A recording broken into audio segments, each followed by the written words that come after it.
Hello.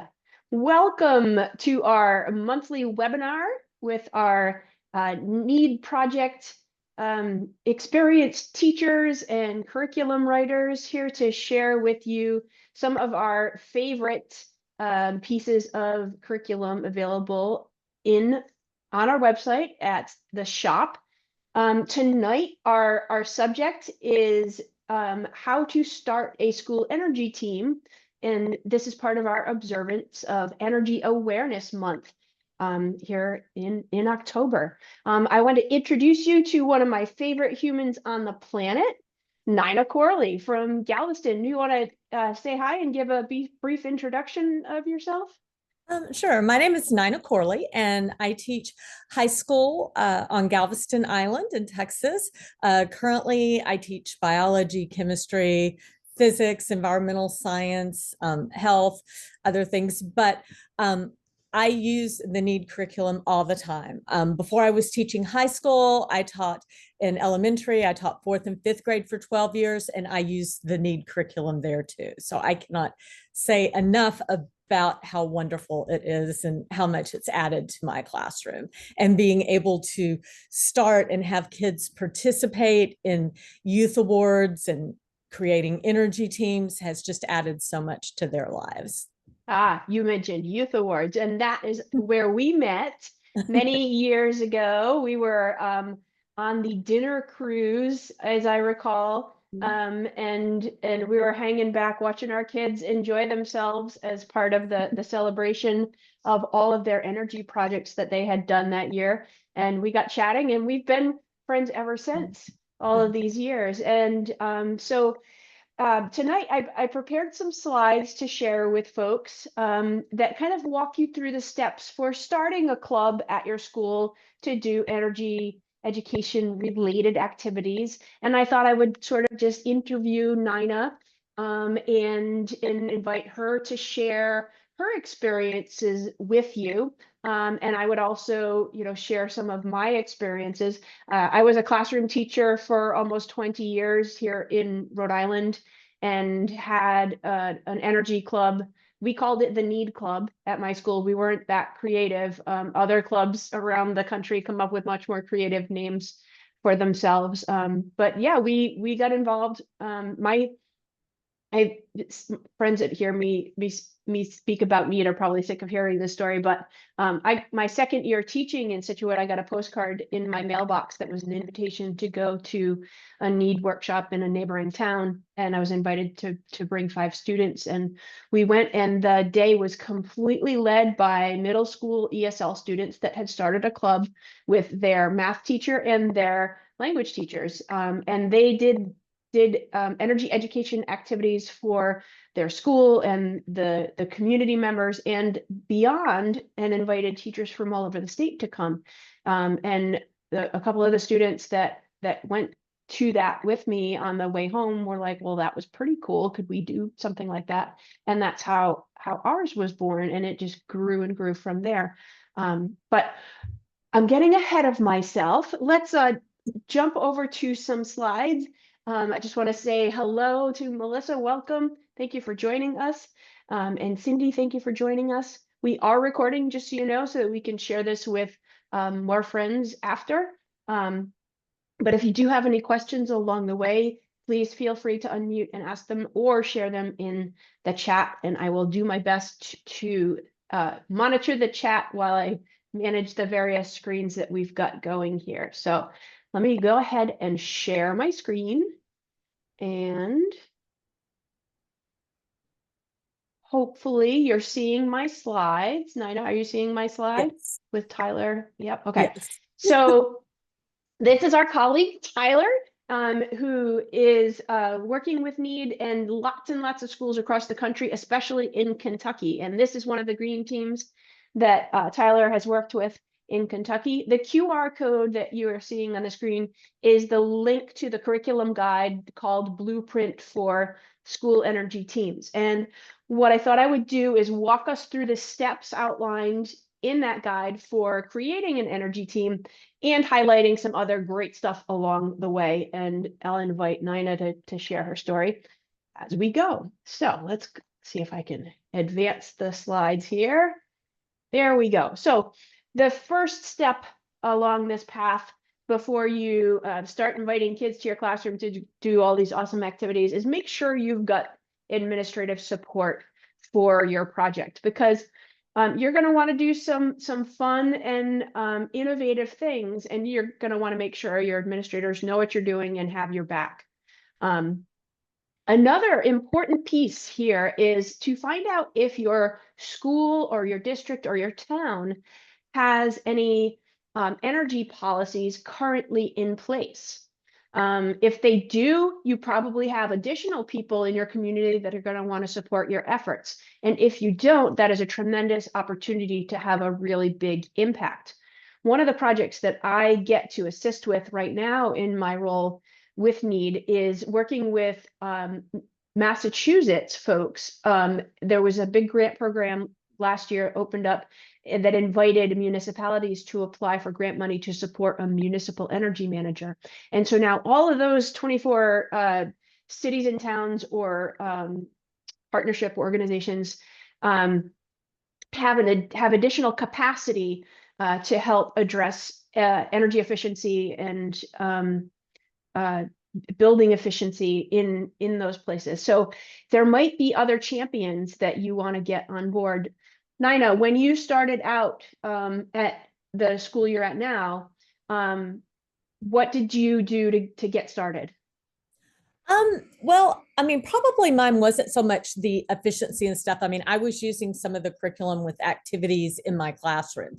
And then when we did get to a section and we were looking, at our school, I went and talked to the principal and I said, is it okay if we, go and, check the temperature in the areas, maybe check the lighting, just doing the simple things. There's one of them that, you're checking to see if there's air coming through the windows or under the door with the little streamer attached to the pencil. I mean, nothing expensive, nothing big.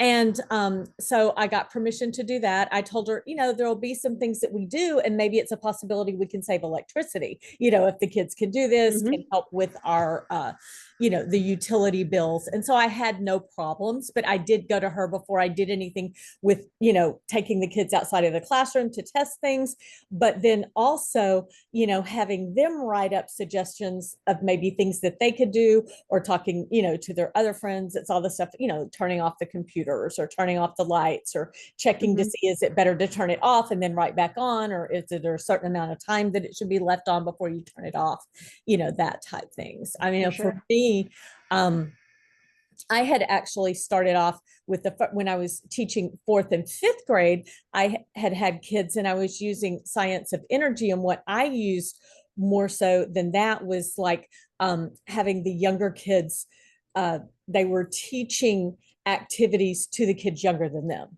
So like there's a lot of fun little activities. If you have like parent nights, if you have any kind of little festivals and stuff, there's lots of fun activities, easy to make, that are energy related but fun to do. And so that, for sure, yeah, we started off more doing that before we got into, trying to change the school. And right now, our focus at our school is probably more on the recycling. And then we have an outdoor garden classroom. So we do some, like kind of recycling of plastic bottles and cans, but then also, like food, we have, the different places. Okay, this kind of food goes here, this here, we can use this in the garden, this, Fantastic. But you did get your administrator informed about your plans, and you got permission before you started doing that. So when you're wandering out around the building with your students looking at different things, your administrator knows what's going on, and that there's actually a real purpose behind this. You're not just out there wasting time, especially when it comes to taking field trips and being engaged in youth awards. You definitely want to have administrative support behind that. Yeah. All right, let's keep going. The next step is to recruit an energy team advisor. But if you're here because you want to start a club, well, that problem is solved, because that person is probably you. And so what I just highlighted some award-winning NEED teachers here from the last year. And Nina, the year before that, received one of these awards as well for her outstanding energy education leadership.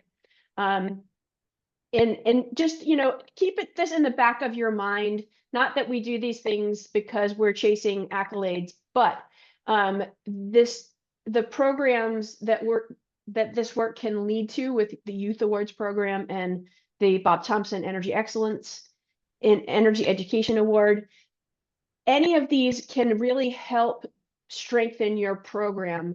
We know our administrators like to have something to tell the higher ups about achievements of their students, and these can only help strengthen the programs that we're trying to build for our students and help us access additional resources. So just something to keep in mind as an option in the future once you're more involved with us and part of the NEED family.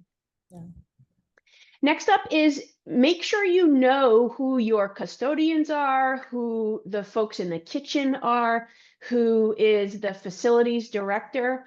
Those folks are going to be super important, especially if your kids are going to be involved in helping to assess energy usage in your school building and trying to find opportunities for savings. I think a couple of these pictures are from your school. Some of these recycling are mine. And one thing I wanted to put in, you definitely want to talk to whoever is in charge, if it's custodian or whoever does things. And if you're recycling, you need to make sure you are having your kids check those, because that kids do not always throw in recycling only recyclables. And so you do not want to get the custodians upset with you because kids poured in, something else and then it's gotten flies or things. So you want to keep up with it. And what I do is I give the custodian a list of who the people are on our team. And when I do, our team is divided up. So we have different recycle bins in different areas of the school. I have kids in charge of the ones in the cafeteria, and I'll put 2 kids there, 2 kids in charge of the ones in the gym, etc.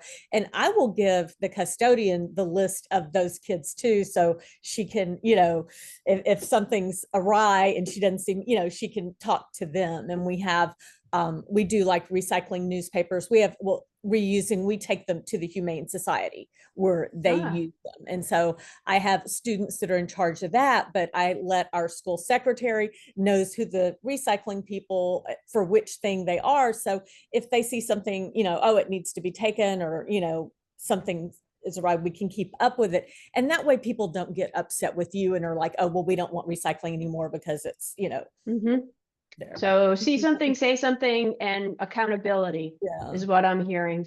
Yeah. And I have the kids, they have to sign up. They have their list in my room. They have to go by, check off that they went to do it, because they'll forget. But that's just, part of it. And then they are excited. I mean, when they have won awards, it makes it all worth it, And are you tracking any metrics related to these items? What we do is we count the number of things, and there's a program that we have used some that you can it'll, like, you go online and you put in, you have so many bags of cans or so many bags, and it'll tell you like you've done the weight of a whale, or you've done the weight of Oh, cool. like when you're collecting it and stuff. So nice. And we have specific kids that are in charge of taking the bottles to the nearest recycling for that, and then for the cans. Awesome. Very cool. And the photo to the right reminds me to talk about how important and valuable the behind the scenes tours of a building can be. So for a while in our pre-engineering program, I was teaching civil engineering and architecture. It's a Project Lead the Way course. So our facilities director gave us a behind the scenes tour with those groups. And it was a tremendous experience, for the kids to see the boiler system and the water systems and all the wiring for all the communication systems, and to really kind of grapple with the scale of that sort of stuff. And running all of that stuff, running these buildings, there's a lot of careers, very, very important careers related to those things. So electrical yeah, HVAC, plumbing, well, all of it. So really good to have those people supporting you. Nina mentioned their school garden. We also had a school garden not only at the middle school, high school, but also at each of the elementary schools. And cultivating those relationships with the custodians, the folks that are there year round, is super, super important for a lot of reasons, especially for the school gardens. And you need to, talk to the people that do the mowing or, that are taking care of it, because you don't want them to accidentally, mow something down, or explain to them what you're doing if you're having something grow up a little bit, or you may have planted flowers to help with insects. And so make sure they know ahead of time, so the kids don't come out there one day and they accidentally cut down, something that they had just planted. Or in my area, have them make sure you mark the beds so that if there's snow cover, they don't actually accidentally get plowed. And ask me how I know. Yeah, I had to rebuild a couple of beds, but because of that. But we'll take it. It's growing pains. Learn from my experience. So once everybody is informed, everybody's on the same page, we're ready to recruit students, or maybe the students are working through this whole process with you because they're the ones behind the creation of the club, and that's a great experience for them as well. In the guide, there's a sample application. So if you're in a situation where you have so much interest, you need to call down the list and you have an opportunity to select who's going to participate. That's fantastic. Not all of us are in, that situation. But some of you may be, and don't take on more students than you think you can support early on. Give yourself that grace to be able to say no, and keep it small enough where you're comfortable that the first time through. And then if you feel like you can take on more, go for it. But I would start small in the beginning. Nina, any advice in terms of numbers or applications or participation? I mean, some of the things that I have done, like I may have like more than one type of activity. So like here, one of the pictures that are here, the ones that says the girls in the STEAM squad, that were some of the kids from my school that we went out, and they actually had an Energy Day Houston. And one of the companies had asked for some kids to come and help run their booth because they have hands-on activities. Well, I have some kids that are really good with that. I have other kids that just kind of want to work in the garden, or maybe you're interested in recycling. So it's sort of different sections. So another thing you could do, you could have, you're not having everybody do everything, but you might just choose one thing, or, have separate sections, or you might have somebody else in your school that helps. My Spanish teacher a lot of times will do, help with some of the gardening. So you might have somebody else that's an expert or with something that will help, Fantastic. with something that way. Yeah, it's fantastic if other teachers are engaged and want to help you. For many years, I worked with a team of teachers at a nearby middle school, and it was 3 of them, and they would have weekly meetings, and they did a lot of different activities, but it wasn't always the same teacher doing it. Having other folks to share the load is fantastic. It's not always possible, but It's great if you have kids, like being in high school, you have different grades. So if you've gotten somebody in that's like a freshman or something, and then the next year, the older kids can then kind of help teach the young. Once you've gotten it started, it's a lot easier to have those kids kind of help mentor. Yeah, once you're established, it gets a lot easier because you're building a culture. Yeah. And yes, it does. Once you've got the cycle down, the flow down, it really gets a lot easier, and it drives itself. All right, so let's talk about how we get students engaged and interested. And we're here in part because it is October, and October is Energy Awareness Month. And we've got a nice collection of resources available for you to celebrate Energy Awareness Month at this website.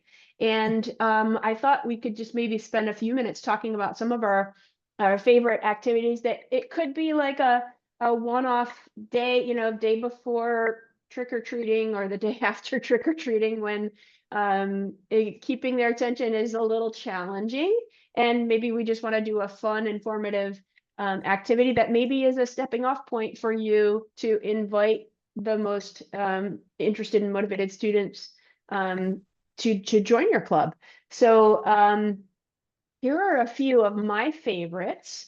Candy collector, sidekick circuit, energy bingo, and some coloring sheets. I think, Nina, you've used all of these. Do you want to? Yeah, I mean, and I've actually got some of the Halloween coloring sheets right here that, I mean, sometimes what I'll do is just keep these and say I've given a test or we're doing something and I have some extra few minutes at the end of a class or kids haven't finished a project and it gives them something that they can do. They can color. I'll have them get up and they have to read the one. There is information down at the bottom, you know, that explains about it, how it's related to energy.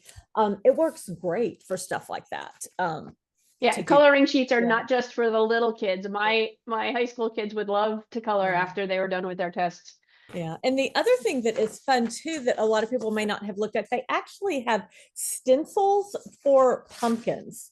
So Very you cool. can do this, their sidekick circuit stencil. So if you, you know, have students, that one was turned out backwards, you know, that are trying to make pumpkins, you know, there's the sidekick stencils. And that's another fun thing too, or if you're just wanting some kind of stencil thing.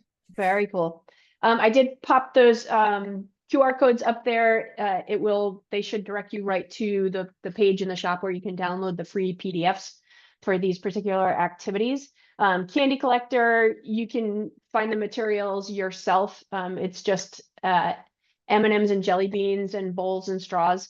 And this activity reinforces the idea of the importance of incorporating renewables into our energy mix in order to extend the useful life of our non-renewable fuels.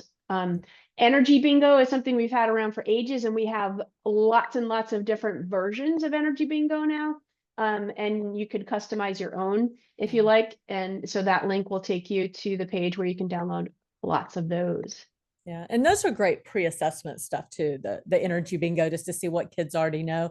And I know the candy collector, the sidekick circuits, I will use those activities in my class, but we will have days when, you know, at our high school, we may have eighth graders visiting or going through, or we have our kids will go and help at the, you know, like we have you know, the fall festivals at other schools, so our high school kids go and will run a booth, and they're great for that, the sidekick circuits, you know, and the candy collector I will use when kids come to visit sometime because it's fun, they're learning something, and my students are the ones that oversee it and help them do it. So, you know, it's not something that's going to take a long time because you have other people helping them. Fantastic.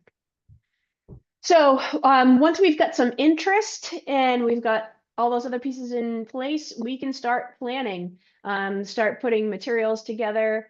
Now, we've talked about this as starting a school energy team, not necessarily just a club. So if we're a school energy team, we might be engaged in doing an energy assessment of the building. And so the resources that you'll want to reference for that, we list a number of those guides here. We have them written for different grade spans. So for each grade span, we have the energy info books. Then for 3 to 5, our efficiency and conservation guide is school energy inspectors. For the upper grades, we've got school energy experts for grades 6 to 8, and school energy managers for 9 to 12. And then building science is great for just building background knowledge. And the QR code should take you to that. And these are also great, like in environmental science, at least in Texas, our TEKs, you know, I'll do that with some of them. So I'll be doing these activities in my class, and then it gets them interested in wanting to be a part of the club as well. And also, I would say there are the different grade levels, but if you're working with this with the kids in your school, go ahead and look through the other grade levels too, because sometimes there's a different activity, or maybe you have those materials, but you don't have one for the other one. So I would, you know, say just go ahead and look through them all, because you may want to pull something from one of the other ones that isn't necessarily the grade level that you're teaching. And if your students are visiting younger students to teach a lesson, they can use the resources that are written for those younger students when they go on their visit. Yeah. So I pulled out a bunch of other pieces that might be helpful to get your team trained up and ready to do more of your activities and outreach. I mentioned these guides a moment ago. And then, of course, there is our trusty Science of Energy kits, which is kind of our gateway kit that most folks have done at a workshop if they're familiar with NEED. And I've been involved in a lot of programs where our kids do the activities once, they study one station really well, and then they go and they deliver that. And this is a group from Providence that I met last February. They came and did a workshop at West Warwick High School, and then I worked with their teacher just a little bit to get them confident, and they went to a neighboring elementary school and did a series of presentations where they led Science of Energy and some other activities. Well, and it's almost Halloween. And what I will do with my students, like if we're doing something with the, the younger students or they're traveling over, is we will take the stations and like maybe pull one thing out of each station that they can do as a demonstration. They show the younger kids, but like one of the activities, it has like light sticks. So, you've got the light, and then we will go and give the little kids like the light bracelets, like the light stick bracelets. But there's endothermic reactions, there's exothermic reactions, but you can choose activities that the kids can do, or you can show them, and then they can give like little prizes for each of those. And my high school kids love that because they've already done it in their classroom. They know what to do. They can they've made posters to go along with it. It also works out great if you're having some kind of an open house or something. You can have one of these activities or something from this exhibited. So once the kids have learned it and they're teaching it to other kids in the classroom, it's easy for them to share that information with other people as well. For sure. And like when we were chatting earlier, we were talking about how we get to see the kids grow in their confidence and their communication skills through doing these types of activities, and how valuable that is.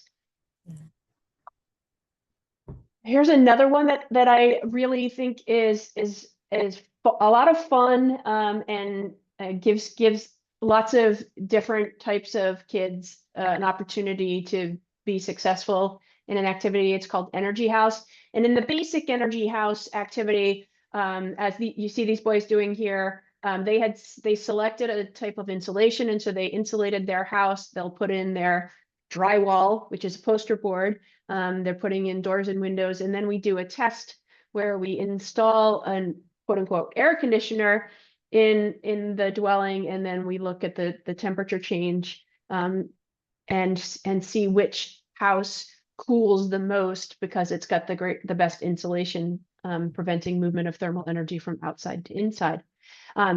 There's a couple of souped up versions of this that you can go to after that.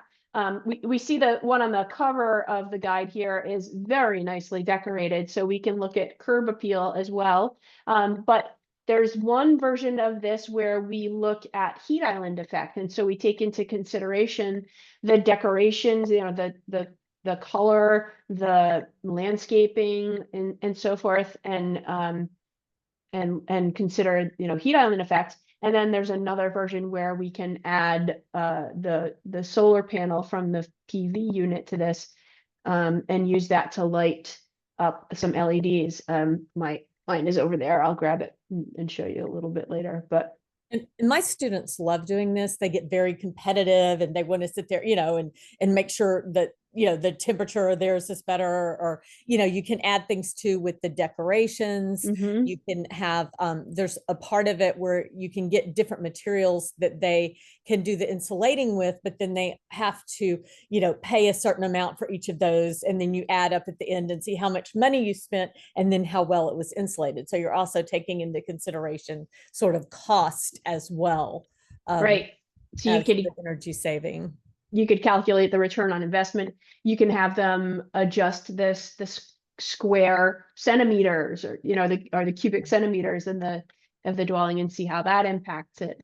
So you can take this in a lot of directions. It's a kind of a jumping off point for a lot of important things, especially when you start thinking about heating and cooling of building spaces. So if you're going to come back around to auditing your own building, this is a fun activity you can do. And this is great in environmental science too. It fits right into our TEKS. Yeah. And then, games and energy games and icebreakers, I think, is a gold mine of activities to do, to bring up new topics, to introduce topics, to review topics. The picture on the left here is Climate Web. I've done that in a lot of workshops. I've done that at a parent night and had a big group of people participate in it. Yeah, I did it last week in my class. So I saw pictures on your Facebook page. Yes. Yeah, there's lots of great stuff here. So Candy Collector, we referenced Candy Collector earlier. I didn't have a QR code on the page for it then because I knew I had that here. So if you liked that one and wanted to learn more, the energy in the round game, I've used this, and I've modified this game to cover other topic areas. I've stolen I've used these games as they are, but then applied them with tweaks once I knew how to use them and my kids knew them.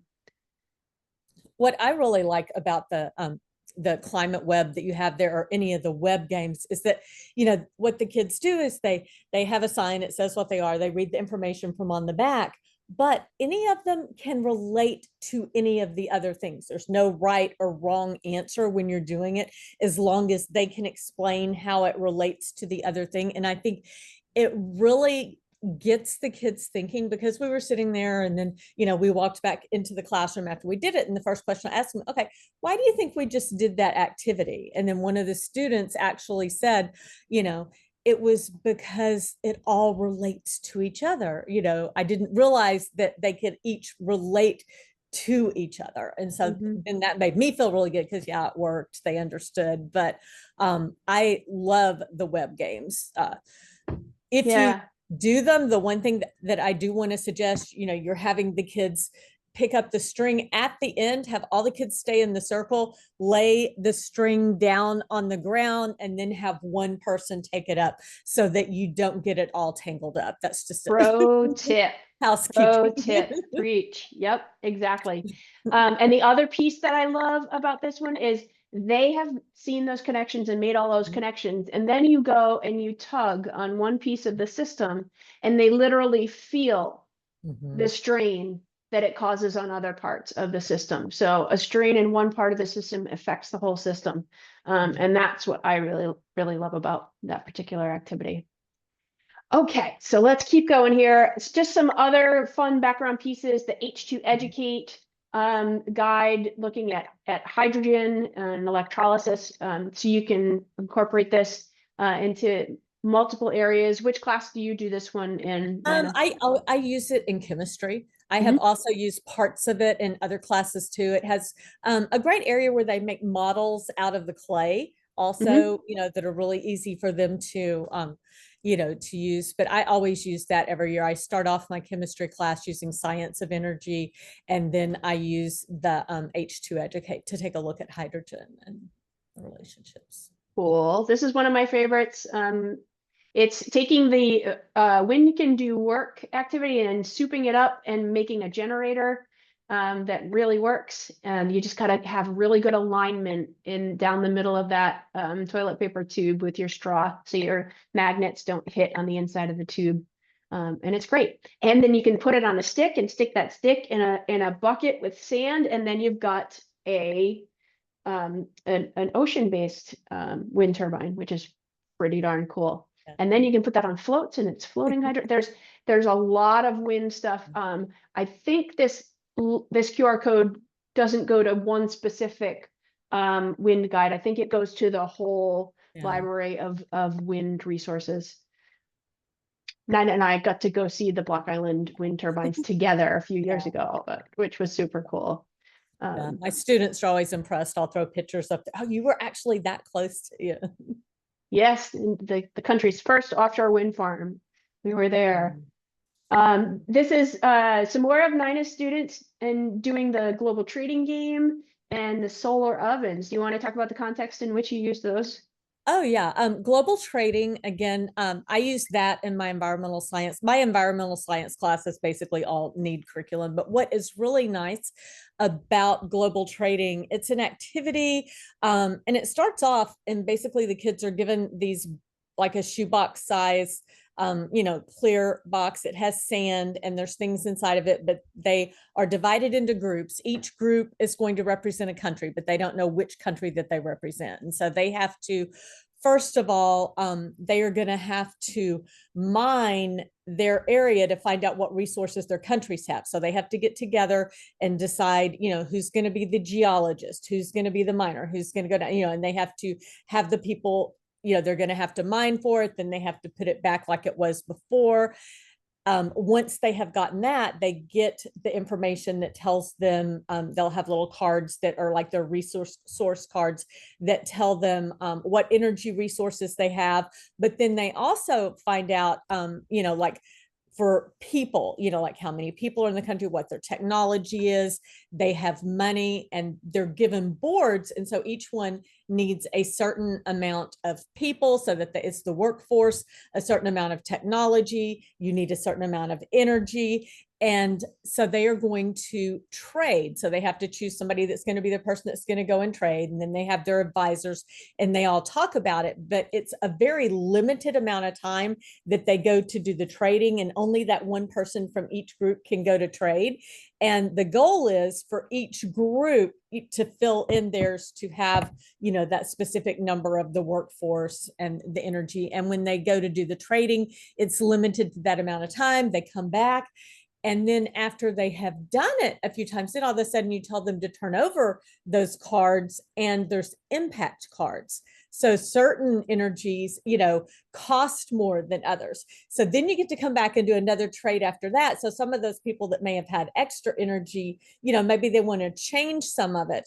But there's some countries that have very little to start off with, some that have very much because they are based on actual countries. And then you can come down to it and it's like, talking to the students, is it better for you when you're doing global trading to try to make sure that all of the countries get all of the resources they need, or is it better for you to hold on to all that you have and not?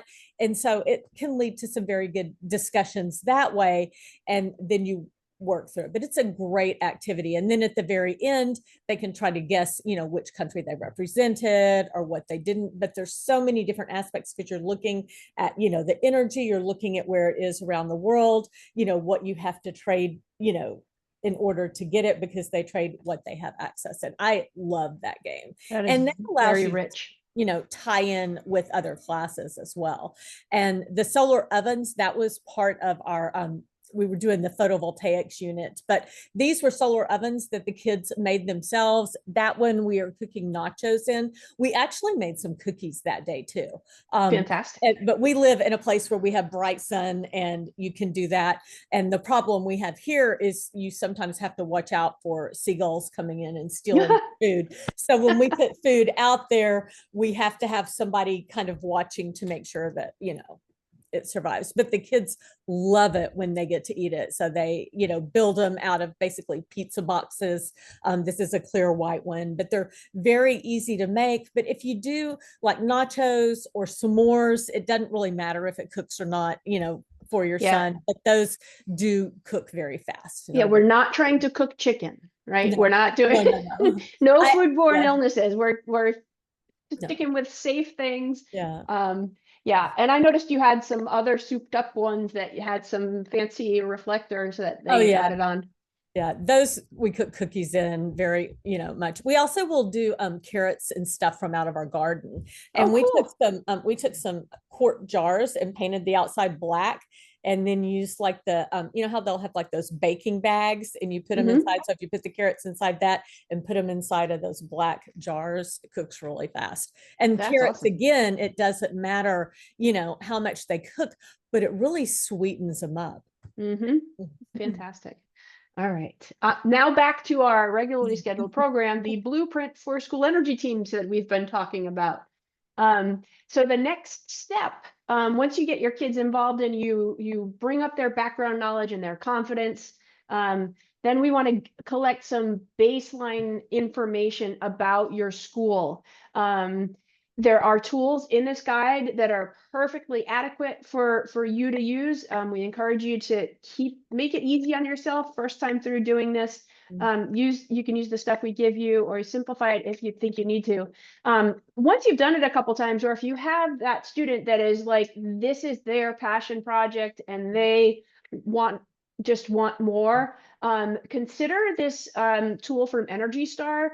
Like, this is legit good stuff that is used broadly by a lot of folks out there, and they'll learn what it takes to be an expert in this.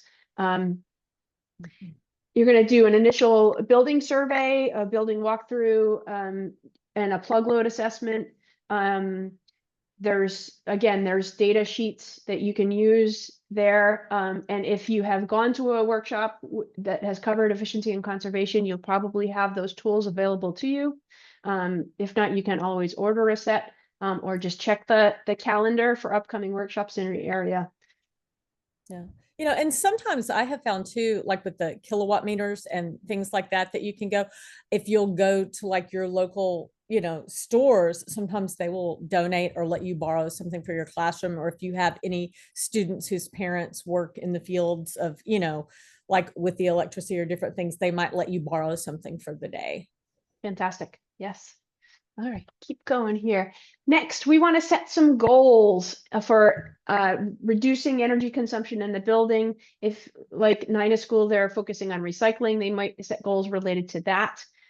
We want to engage stakeholders, the teachers, staff, students, building support staff, community members, and then think about what activities you want to plan to carry these things out.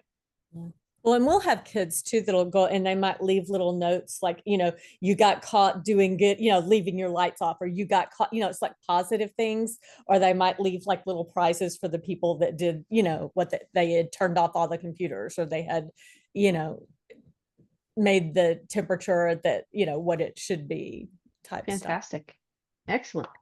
All right, next up is creating once you've brainstormed with your students and captured the ideas, and we want to make space for everyone in the group to be heard and considered and involved. We're going to create an action plan for each goal that the group has decided on. And I created an example and a template for a Gantt chart. So if you scan this QR code, it's going to prompt you to download a copy of that Excel file. And I mapped out a year in the life of my NEED club back in the day, and made columns for the different tasks, or sorry, rows for the different tasks and columns for each week of the school year, so we could plan things out. And like Nina said, some students have their things that they're really excited about, or really have a good skill set for, and we kind of divide and conquer. Yeah. And having that master plan, I think, is really, really helpful. And also, if you're like high school, like I am, you want to, when you're building that, think about, okay, do you have students that play volleyball or that play basketball or play football? If they're in some sport, you may need to kind of switch off and have them think about, okay, this student may do this for this month or these, different times, and switch off, because you could end up with some problems if you have somebody that's playing a sport and it's that few months and they're the only person that knows how to do that task or that responsibility. So, have them, when you're discussing this in the group. And that's one of the things that we've done, because we do some outreach with some of the local schools, but a lot of the ones that like to head up that outreach, they're on our like volleyball team, or they're on, something else. So we are planning those outreaches at times when the kids that want to do them are available. Yeah, and keep in mind when looking at this example, I wrote it out for a club that was meeting every week. You don't have to do that. You don't have to meet every single week for the entire school year. Your club might be limited to, maybe it's, January and February activities, and maybe it's every other week. You know, we are uber nerds who love energy, and like it just courses through us. You don't have to Yeah. be that intense, okay? Be easy on yourself. You can only do what you can do, right? Manage your resources carefully, and that is managing your own energy as well. But I provide that Gantt chart as an example. I learned about Gantt charts when I started doing pre-engineering kinds of things, and I found them very helpful for organizing information and time, and just keeping track of things. So please feel free to check that out. So some sample activities that you might do, we've mentioned a bunch of them already. Conducting an energy audit, having the kids going around in small teams with clipboards, each responsible for recording some aspect of the energy audit as you go around. Presenting those findings, having them summarize their findings and then present them to some authority, whether it's the school principal or the school committee, or the city council, whoever will find value in that. You can host events in the evening for community members where the students are teaching guests about what they've learned about energy efficiency, about opportunities for homeowners and renters in your community to save energy. What are the programs available to you there? They might be involved in managing school gardens or visiting younger students to do a wide variety of energy games and activities. So we're implementing our action plan. Communication is key to everything. You can utilize the morning announcements. If your school has a web page, maybe you can have things that pop up on the web page. I know some schools have like a morning show. You could incorporate PSAs there and utilize social media. And this is more for maybe the older students, less so for the youngers, but the morning announcements are super important there.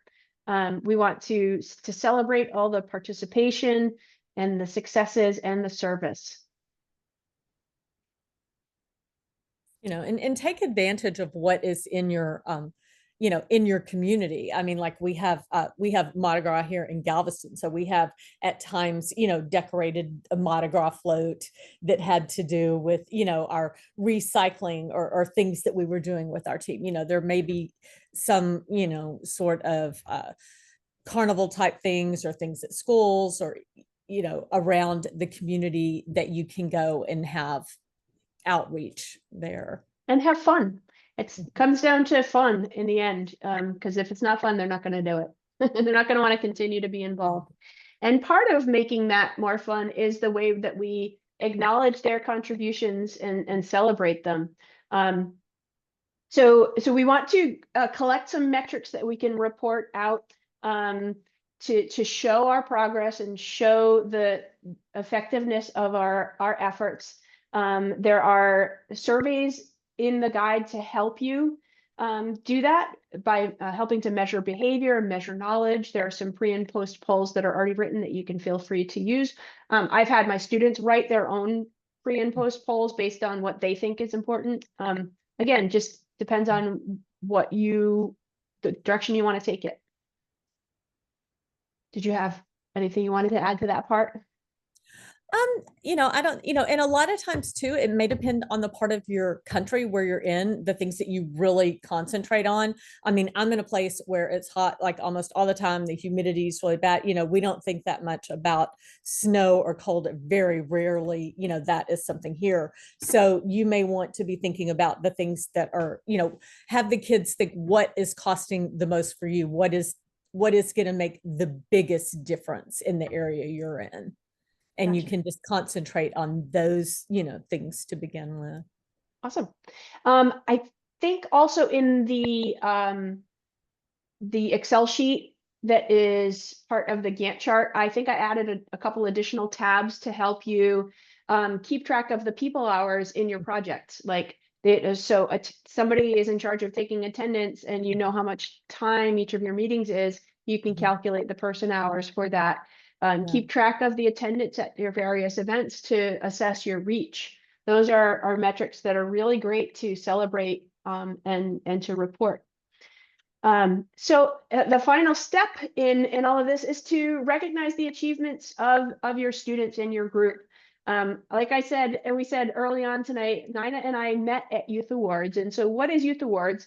It is a weekend-long celebration in Washington, D.C. that happens at the end of June every year with need, where energy teams and clubs from around the country get together to celebrate their accomplishments and do some fun things together. And this network has become an extended family for both of us. And this was our teams from a few years back, right before the pandemic, I think. Yeah. And, you know, I mean, the incredible thing about it is it also, I mean, I kind of consider it almost like a youth leadership conference type thing, because it's the youth awards, but, you know, it's led by youth, you know, pretty much. I mean, the activities, the things that they do.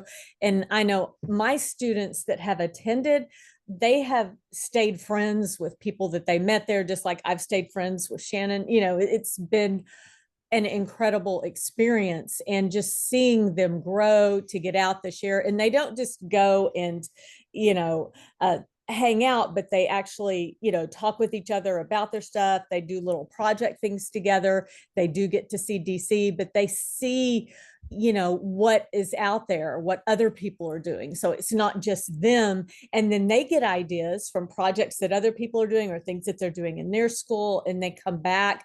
And I mean, once you go, it's like you want to make sure your kids keep going back. And I mean, the thing too is, even if you are not a winner, you know, when you submit something for youth awards, if you just submit, then your students, you know, you are qualified to be, you know, qualified to be able to take the students, and they can, you know, attend, and it is well worth it. Yes, it really is worth it. Like Nina said, once you go, you kind of you see the amazing landscape of inspired youth that are engaged in this work, and it really kind of reinforces that there is hope for Yeah. humanity in these young people. Yeah. And it Um, does have, they have like the elementary, you know, the intermediate, the high school level. And so when kids get there, they're divided up into the groups, you know, the age group that they work with. And, you know, it lets them meet kids and they're working with their age. So it's not just like, you know, everybody's crammed in one room all the time with the high school kids and the elementary kids. But what is also nice is when they're doing activities or when they're doing things, you have youth staff that are working with each of the groups. So it's giving those kids a chance, and the youth staff are chosen from, you know, students that have attended before, and then they apply. There's an application process, and they get chosen. But, you know, it continues on. And I mean, I have I had a student that we had one last year, and a student that went, and she came back to school, and she's like immediately, oh, I want to do this, I want to have this outreach. And we just started doing everything. Like, I'm not even having to do any work because she's so excited, you know. But it was the excitement. She had been in our club last year and done things, but just seeing what everybody else had done, really, you know. yeah, that support that they have for each other, and the shared excitement about what they know to be super important for your local community and the world beyond. So yeah, each group, each age level meets and does a specific STEM challenge, and that changes every year. There's opportunities to go and tour the city. There's that dinner cruise that I mentioned earlier, and an awards ceremony, and lots of fun STEM activities. So yeah, it's just a tremendous opportunity. And there are also some scholarships awarded every year as well to those students that stay engaged. Um, And they have speakers that come and speak to them as well. And I think it just opens up so many opportunities for them that they didn't realize were there before. And even when you're touring DC, I know that's when a lot of my students had made friends. Like I had, you know, done stuff with Shannon's group. I have, you know, there were other teachers that we went out, and my students were doing things with them. And so, you know, it lets everybody learn from each other. It's wonderful. Yeah, and learning about what an experience is like for somebody that's different from you and from a different place is really valuable. So that covers, I think, quite a bit of what we wanted to cover for tonight. So I thank you for sticking with us through this. I think you've already found our website because you found your way to us tonight, but do keep an eye on the calendar of events for upcoming workshops in your area.